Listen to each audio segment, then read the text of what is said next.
Good morning. Good morning. We haven't spoken in... We took a break.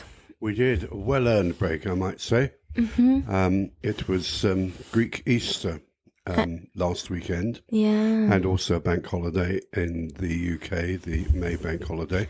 Yeah. So we decided that we needed to have a break. And so we did. And we celebrated Greek Easter and we relaxed. And we thought, do you know what?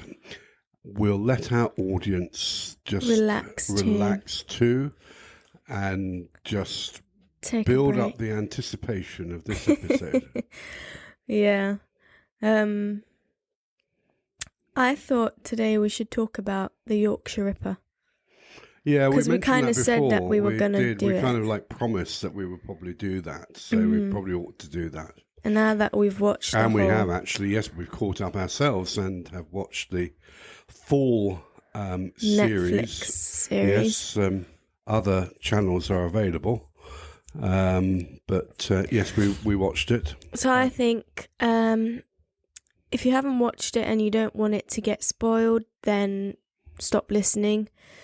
If you have watched it and want to hear what we think, then listen. If you haven't watched it but don't care to watch it, yeah, anyway, spoiler alert, we're going to be talking about it. So yeah, one should probably start by saying, for those people who, because there are people obviously outside the UK that may have no idea what the Yorkshire Ripper is, so maybe we should start. He's a UK serial killer. In the 1970s and early 80s. Based in Yorkshire. The UK hasn't really had serial killers, so it's kind of a big deal. Well, we had the Ripper, which he takes his name off, Jack the Ripper, but that was in the 19th century. Mm-hmm.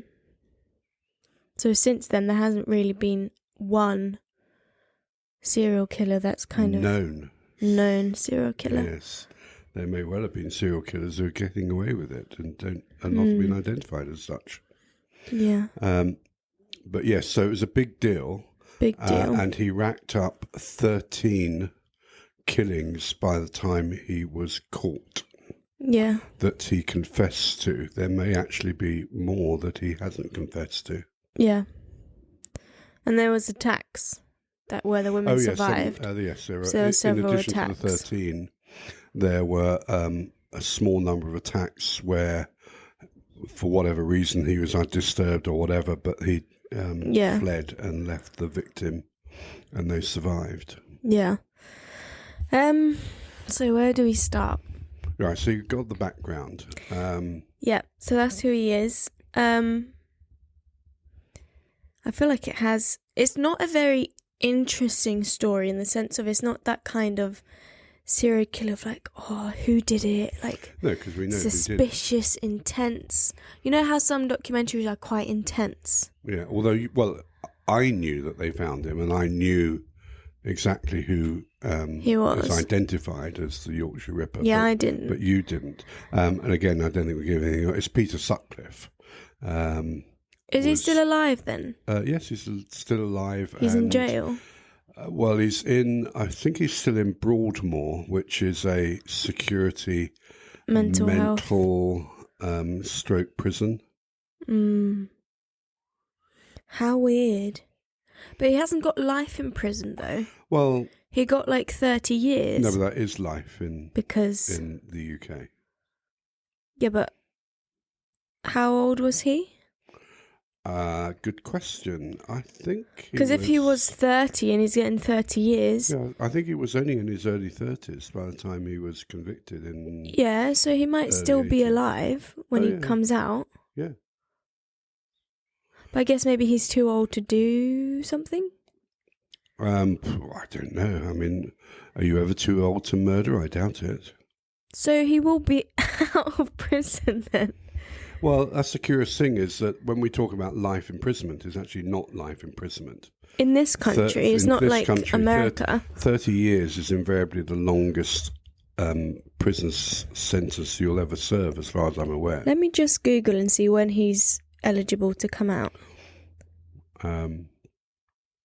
Yorkshire Ripper. He must have served 30 years, I would imagine. You're joking. No, 'cause You mean he's out already? He was jailed in, 83? In 2016, it was ruled that he was mentally fit to be returned to prison. Oh, he died in hospital Oh, so on he's died. 13th of November last year because of COVID. Oh, blimey. I had no idea of that. So he died of COVID, but he was still never released. But he served at least 30 years, though. Yeah, so I don't understand. Does it say when he was jailed? Let me... Because they have pictures of him kind of out of jail. Right, let me... It may be that he was released. I really don't know, and we perhaps should have done our homework before launching into this discussion with the wider public. It may be that he was released but then assigned essentially to a mental institution as opposed to a prison mental institution. Yeah, I don't know, but he died last year of COVID. But he was never sort of roaming the streets free, so to speak. And he had a heart attack before that. No, well, that would have weakened his... I don't know. I don't want to read the whole thing. Yeah. But it seems like maybe he was he was transferred. He's been transferred all over the place. Yeah. Because then he was... Because then they said he was diagnosed with schizophrenia, but then they were questioning whether that was true. True. But also, I should imagine, I mean, he would have been one of the most, shall we say, well-known prisoners within the system. And it's often the case, so I've heard, that within the prison system, sex offenders, rapists and murderers of that particular ilk, shall we say, are not treated well, particularly actually by the other inmates. So he's actually, I'm confused now. No, he should have been released, but I think they kept him in. It says that he kept kind of saying that his human rights were being breached and what have you. But maybe they kept kind of going to... Well, I think the problem is that he... I'm because he keeps saying really surmising here. He basically, so he was committed to prison. He then, once he was in prison, said, "Oh well, actually, I'm a schizophrenic. You've got to treat me. You've got to put me in a secure mental institution." Where, of course, he would have had greater liberties had he than he would otherwise have had. But then it was almost as though, oh well, my time is up now. I'm not mental anymore. Do you see what I mean? You can't have it both ways. Yeah, no, it kind of says that like in 2010, 2008, blah blah blah blah blah, 2016, which would have been, I think, he would have already had about 40 years or so in prison, but yeah, anyway. Yeah, let's get back. So, but what did you think about... Okay, let me start. I mean, there, in watching the series, there are two immediate things that struck me. Mm-hmm. One was the very thought as, what is it about society that creates Peter Sutcliffes? What is it that creates serial killers? What is it within our society that makes people want to go out and kill people again and again and again? Kind of randomly, although they are targeted, and obviously he was particularly targeting females. Well, it's not random for him. It's not. It's not a bit like I watched The Night Stalker, and it's about someone in Los Angeles, and what they were fascinated with is that he was one of the first serial killers they were dealing with who had no type. So he would go after anyone and everyone, old people, young. He didn't have a race, because normally... So it's more about opportunity. Yeah, so normally people, well, they've kind of, I don't know much about it, but my understanding is that normally they have a racial or gender or kind of motive. So for example, Sutcliffe. Well, he claimed was that he'd been women. told by God to kill prostitutes. At first, yeah, it was prostitutes and then women in general. Yeah. But they were all of a kind of certain age. Mm. So he had this kind of like specific genre of people. So I think it's something that becomes this kind of insane hatred about this specific kind of person. And then it becomes what's the word? A compulsion, if you see what I mean. Yeah. But shall I say the other two things that struck me? Mm-hmm. I said there are two things that struck me straight away. Well, actually, I meant three. So the first one is what drives somebody like Sutcliffe, what makes a Peter Sutcliffe. Secondly, Peter Sutcliffe was married.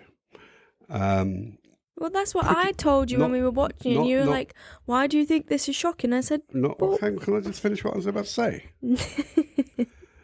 And then you can respond, rather than responding before I've actually said it.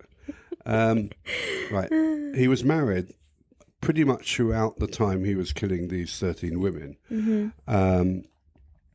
And it struck me, it's not the fact that he was married that I was surprised about, but surely his wife must have suspected. That was the second thing, is she really had no idea? Could she not have put together, living in Yorkshire at the time when all of these things are happening, spread across the press, spread across everything else, spread across the media, that she thought, oh, that's the third time a murder's happened and my husband wasn't with me, kind of thing. And that, I thought still has to be questioned. do you want to go on to the third one, or are we discussing it? Indeed. Yeah. And then the third thing was the complete and utter incompetence of the police. Mm. Right, I'll shut up. My three things. No, I agree. I think that's the three things I was kind of shocked with. Well, okay. But wasn't Ted Bundy also married? Or with someone? I know very little about Ted Bundy. I have no idea. Maybe he's the next one we should talk about. Because I think he also had a woman in his life and she had no idea. Right.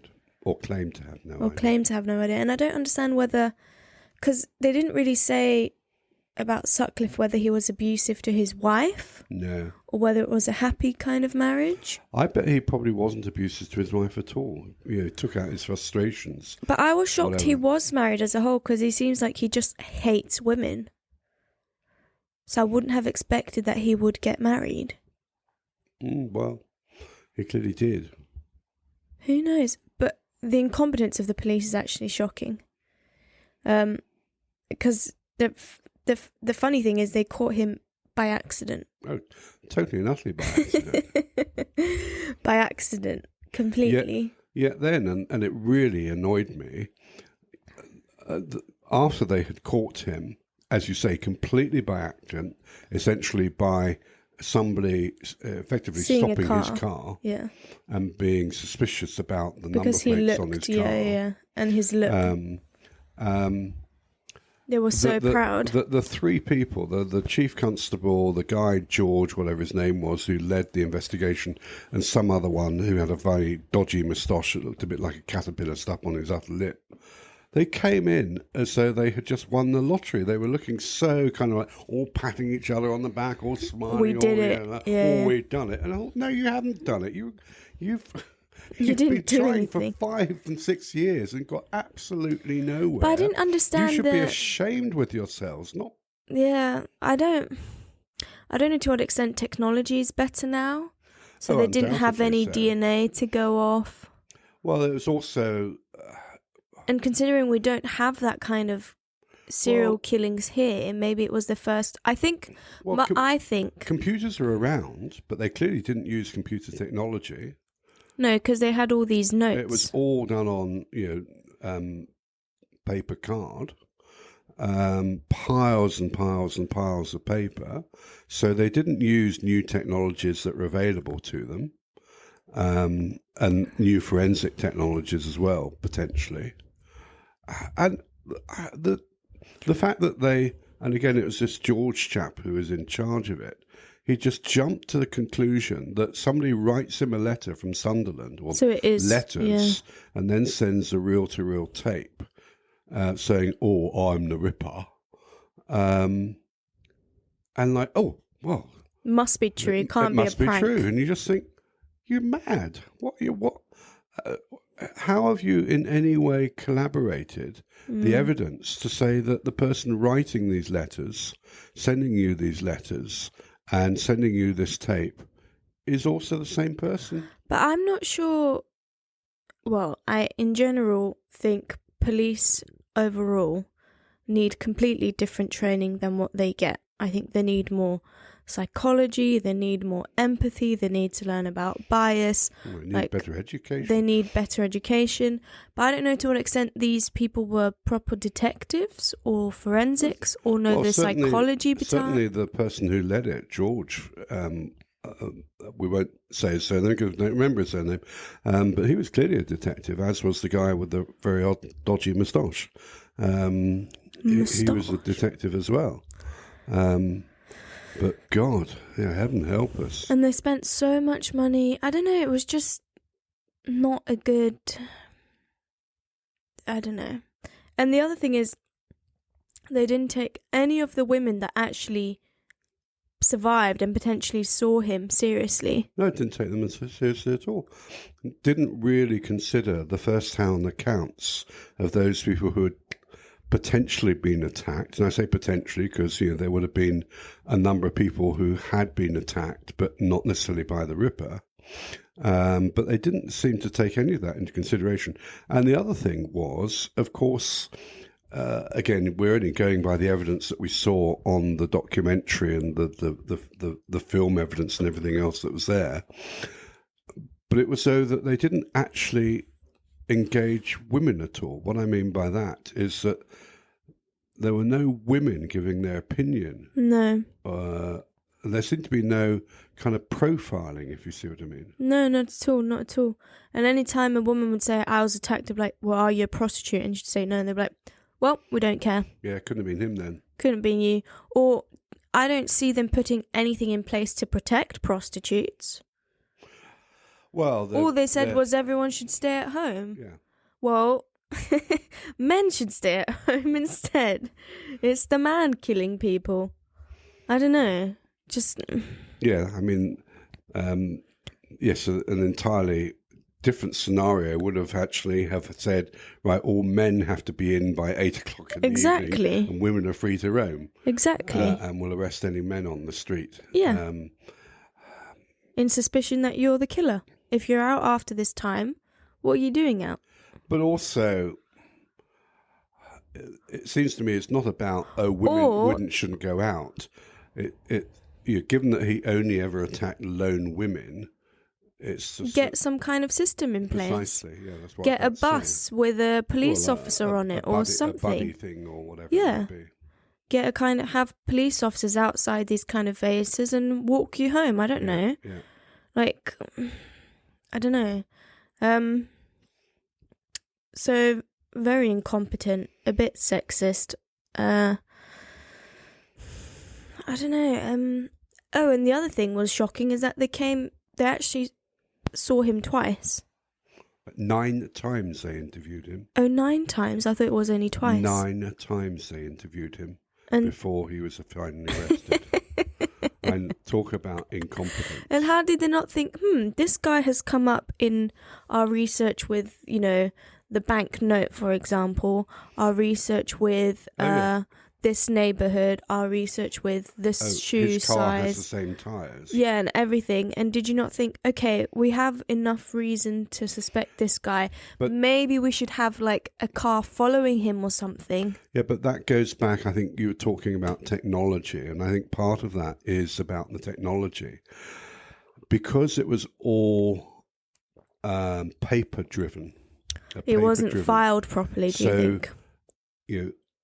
Somebody over here has interviewed him, and that's been written on paper. Somebody over here has interviewed him, and that's been written on paper. Yeah. But none of this is, I'm only surmising, but none of this is being particularly cross-referenced. So it's not like you can put it in an Excel sheet then... today they would use kind of artificial intelligence techniques and that kind of stuff. Yeah, and then it would pop up and look at the connectivity. Yeah. He's come up 9 times. Yeah. So we have 9 reasons to suspect him.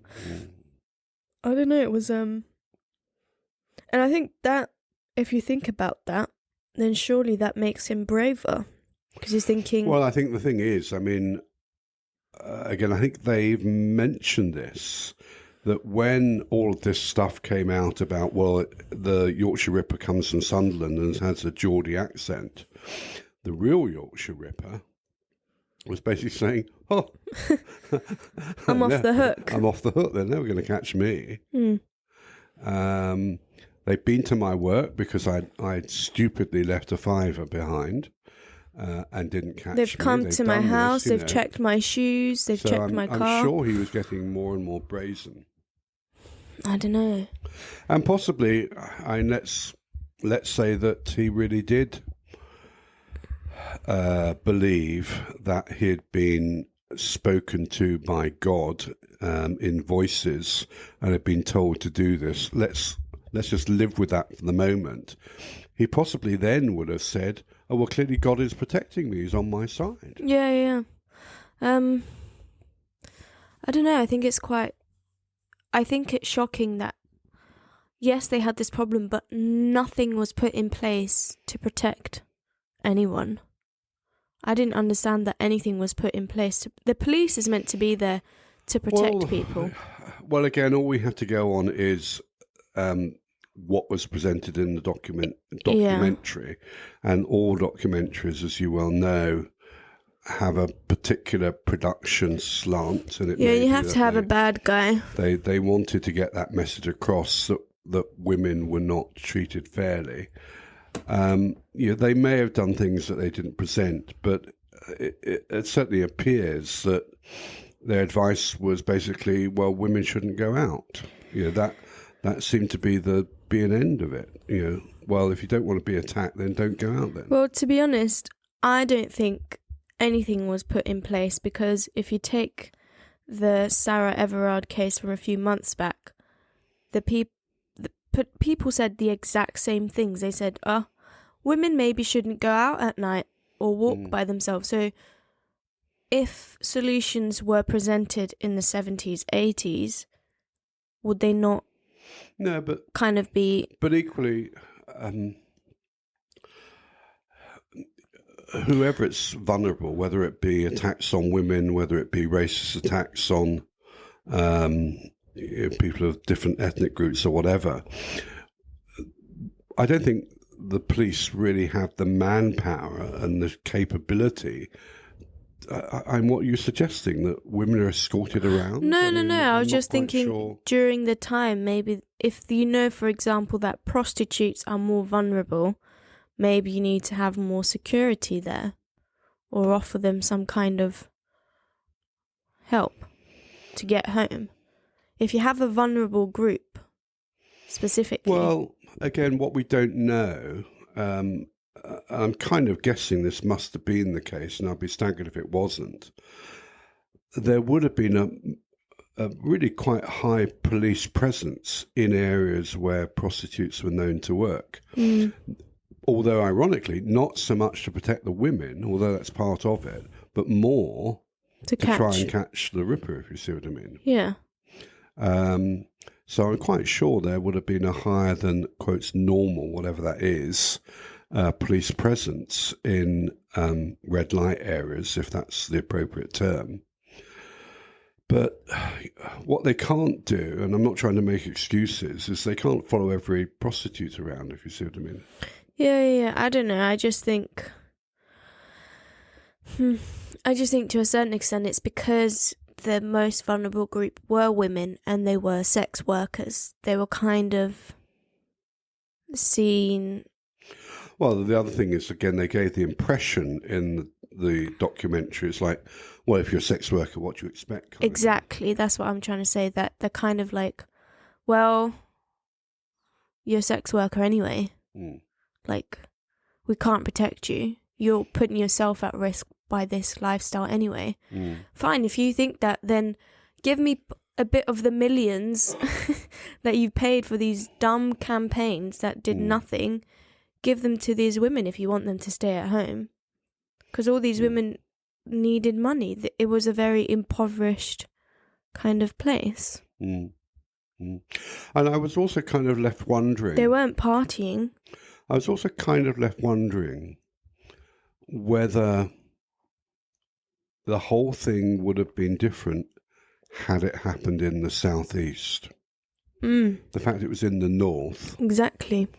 meant that the politicians, the whatever, the power Well, that's the thing. could just kind of ignore it. Well, not ignore it, but do you see what I mean? It's like... But how come, like, Scotland Yard or whatever, like... Never got involved. Never got involved? Well, maybe they did, but it wasn't presented on the documentary. But you kind of think that a higher power than just the local police stations would get involved? Yeah. Or there wasn't more of a coordinated effort, shall we say. I don't know. But you did kind of think... I was just sort of thinking... Would the response have been different if this was essentially happening in London or part of the prosperous South? That is true. I don't know. It's just, I think it has a lot of, more so than the kind of suspicion of the Yorkshire Ripper. It's more of the underlying social issues that are interesting to kind of... Don't forget, for some of it, we had Britain's first female Prime Minister, Margaret Thatcher. Yeah, I was obviously alive at the time, and I don't remember Thatcher ever making an issue of it, saying, this is a disgrace to women, and she didn't make a women's issue out of it. But then Margaret Thatcher, but she didn't make any women's issue out of anything, which is why I find that quite shocking, actually. The fact that she's a woman, but didn't try uplifting any other women. If anything, I think I actually don't think she liked women very much. I think she made women's rights worse, did she not? She didn't put any women with her in cabinet. She had Edwina Currie. Yeah, but come on. Like she Edwina didn't do any... there. I don't remember her doing anything to help women. Oh, no, but I don't think she had any interest in helping women. I think her political philosophy, we're getting on to some different thing, was Samuel Smiles' self-help. It's up to people to help themselves. Well, anyway, that's what I don't know. It's just, and then obviously everyone's like, oh, but you couldn't tell from his face. He's just a normal man. He doesn't look like a... Oh, yeah. But, so what do serial killers look like? Oh, exactly. They've got a big scar down their face. But isn't that every time you watch a true crime documentary, everyone's like, no one would have expected it. He looks just like a normal... Who isn't a normal person? No, I know. It's like... Yeah, but it goes back to some early 20th century, late 19th century, almost notion of... eugenics. I'm not sure you know that term, but it's essentially looking at breeding, and there was this notion that criminals had a certain look to them, the criminal type. A lot of early eugenicists had this notion that criminals looked different. Would that be subtly based on subtle racism, may I ask? No, it's not racist per se, although that's... No, it wasn't racist. It wasn't saying, criminals are black or anything like that. No, but... that they actually had... Right, we're going off the piece a little bit, but eugenics, certain eugenics in that period were fascinated by anthropometric eyes, so they measured skulls. They're like, your head's this big. Yeah, and whether you have a protruding nose or whether or not it's the shape of your face and so on and so forth. But anyway, the point is it was almost harking back to discredited early 20th century notions that criminals look different from everybody else. Oh, but everyone looks different. I think that's just stupid. Everyone looks different from everyone. I think the only kind of ways you can, A, if you have someone who acts suspiciously, and B, isn't it that, like, if they have, certain anger issues expressed, or, I don't know, murder tendencies, or, they're abusive to family members, or people specifically, or as a child, I think, isn't it that murdering animals is a very early on sign. So if you have a child, for example, that's interested in doing stuff to animals, then that's a big warning sign. Twisting the head off mice. I mean, how many, well, I don't know in the UK, but in America, for example, isn't it a lot of the time police officers that end up killing people and their family members? Yeah, I don't think that necessarily makes them serial killers. No, but it's this kind of aggressive behaviour. Aggressive behaviour is a massive indicator of you having then the potential to kill someone. Well, yeah, police violence is another it's issue a whole altogether. other thing. So I'm not quite sure, but it goes back to my first point: is what makes a serial killer? And they didn't. And I think the documentary really didn't investigate that. Probably that's because it's a whole different documentary. But they said his father was abusive. They said that his father was abusive to his mother, but it was almost like a throwaway comment. They didn't really follow that up. Well, because it seemed like they couldn't quite solve it as to how, because he said, we don't see how this happened because he actually loved his mother. His father was abusive to his mother and he was always on the side of his mother. And then suddenly he kind of But turned. he was also quite a loner as a child. They gave him the impression that he wasn't very, quotes, macho. He was like the smaller child. So he hung out with women, which doesn't fully make sense. I don't know. It's very... I'm sure there's lots written about this. I just haven't really read up on it about, the brain or so biological influences, like certain regions of the brain, maybe smaller or bigger. And then there's the kind of environment you were raised in. So if he was raised in an abusive environment where he also heard, I don't know, misogynistic comments about prostitutes or about women in general. So it's all, biological and environmental. Nature versus nurture. Yeah. But I don't know. It's but he had that kind of, obviously he killed some other women that weren't prostitutes. Although he didn't necessarily know. Exactly. I don't think he necessarily knew they weren't prostitutes. Or maybe then he just, it was just not fun for him, but... It was an opportunity. He was out, looking for victims. Yeah. But what's also interesting, and obviously this is true of other serial killers, it's the cycle to it, in that he didn't go out night after night, but there would normally be gaps of 3 or 4 months. As though something like he's killed, it's almost as though he's fed his hunger. I do wonder whether it's an addiction. And then suddenly there is this kind of you have to go and do it again. I think it's an addiction. I would be interested to... I don't necessarily like reading too much into it because it does spook me a little bit. But I do think it's interesting to see the psychology behind it. Yeah. For example, I remember... I think this was very recently. Someone in Cyprus, they caught a man who killed Filipino women specifically. Well, that, yeah. See, so a lot, very clear, very specific. I don't know. Ted Bundy as well. It was only women, wasn't it? Young women. Yeah, I believe so. Who else?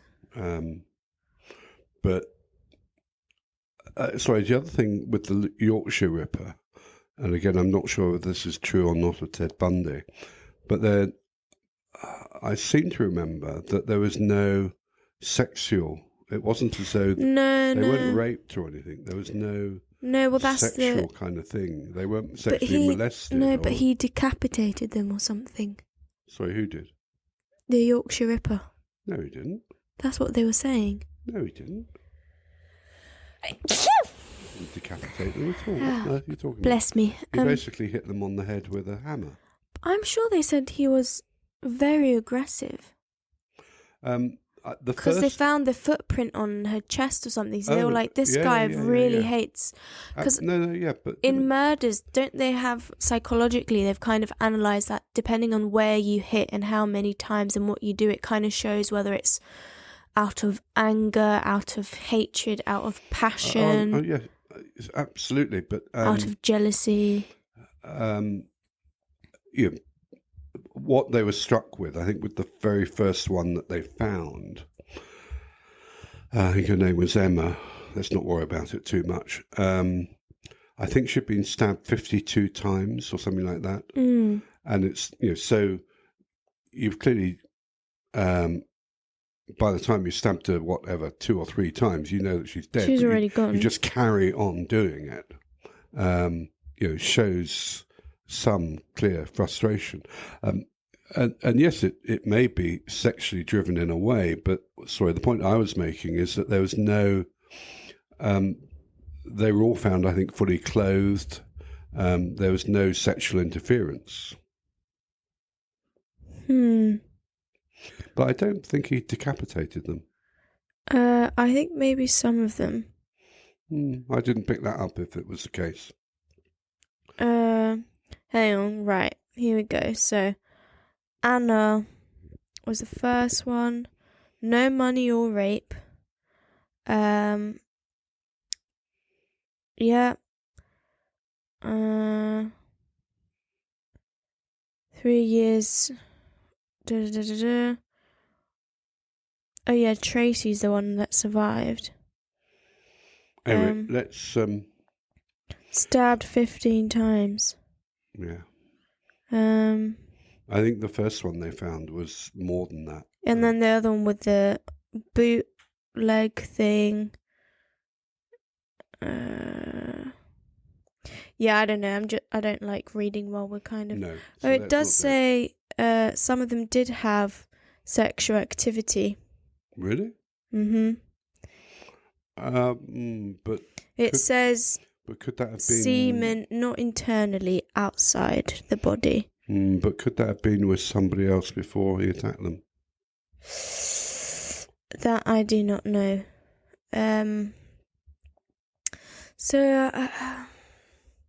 Well, that's, I guess, our review, that the police were incompetent. I think it shows the underlying societal issues of respect for sex workers, women. I think the thing that maybe closing thought from me, let's say that there was another serial killer akin to the Yorkshire Ripper today. Knock on wood. How would it be different? We have social media. Yeah. So I think it would be we have much better forensic techniques, and we have better. Yeah. So I think it would be much quicker to be like, I saw him here. He was like, much quicker. The news would spread much quicker. But the social media can also go the other direction with lots of completely fake misinformation. Yeah. And there's more apps and stuff. Like, I feel like, women have pepper spray. You apps. can also have a track and trace app, couldn't you? Kind of exactly. So I mean, knock on wood. I don't think that. Here's the thing with true crime stuff. It scares me that people are getting too much information and know how to hide the traces now. Yeah. There's so much documentaries and crime stuff. They know how to cover up DNA. Yep. They know how to, all this. That's what really scares me. If they do their research, but that assumes that your average serial killer also goes out and does all their research. Well, if it's your hobby, would you not do the? Well, I would. No, but that's what scares me. I think there's a lot more information there now for people to try their best to not get caught. Yeah, but that's true of many things. In that, if you want to make a bomb, if you want to, do. So that's why I kind of wonder to what extent all these true crime things are good to have out there.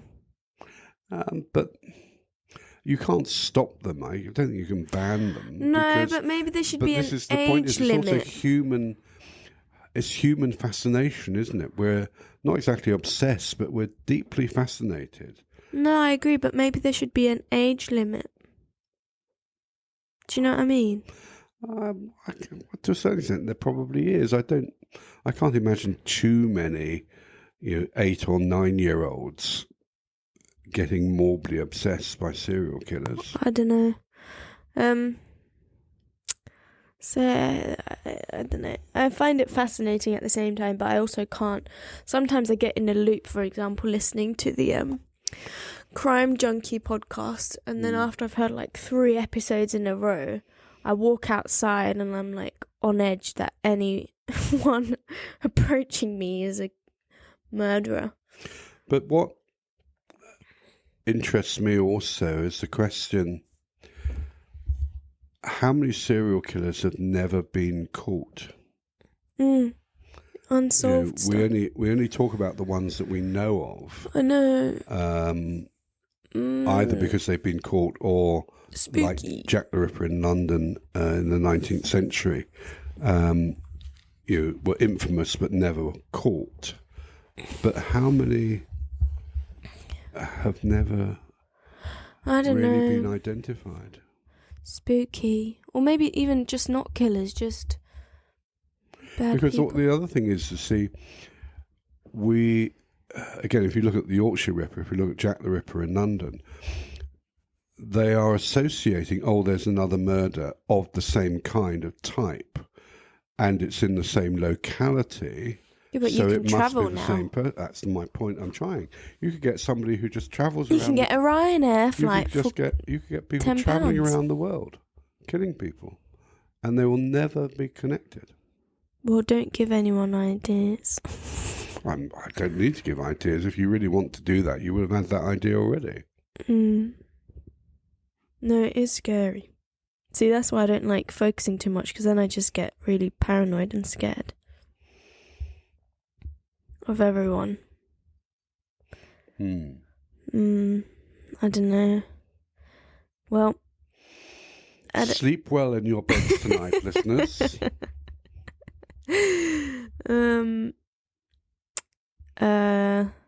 Let's think of something uplifting and joyous to talk about next time, rather than this rather sinister, macabre maybe we should talk about had. Good people.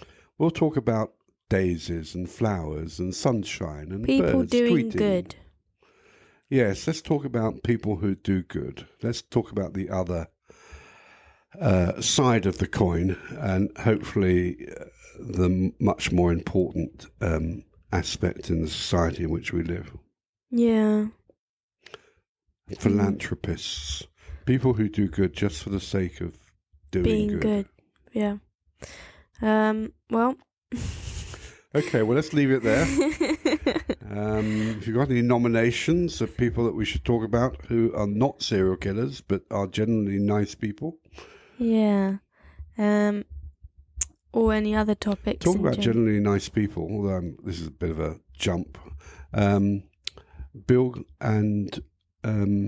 is it? No, I was going to say Melania. I don't mean Melania. Melanie, is it? Can't remember her name. Bill and his wife, Mrs. Gates, are getting divorced after 27 years of marriage. Is Bill Gates a good person? Well, I think that's debatable. Well, we're talking about do-gooders, and they have given something like between $50 and $60 billion to good causes. Yeah, but how much money do they also... I don't know too much about him, so I don't want to... They've given more money to good causes than anybody else on the planet, pretty much. Yeah. I do find it weird that all these big, massive, Elon Musk or Jeff Bezos and what have you have all this money and don't... I think I saw a thing that said kind of like, Jeff Bezos with his money could solve the climate crisis or something, or solve hunger with all the money they have. Go a long way to... I'm not sure you can solve the climate crisis. No, maybe not. Maybe it was just hunger, but do you know what I mean? Like, it was like they could solve big issues if they just kind of... Oh, sure. They go a long way to help and alleviate it, that's for sure. Yeah. Anyway. But that's discussion for another time. Maybe we should talk about what you should do if you have lots of money. what we'd do with our money. There is. I mean, there was something that was set up by. We keep trying to close the topic, yeah, and you okay, keep opening it up let's stop it again. again. Yeah, We've spoken for like 45 minutes now. I keep trying. No, to... I only spoke for 5 minutes of that. I think you were speaking for the other 40. Right. Okay. Bye. Yeah. See you next week.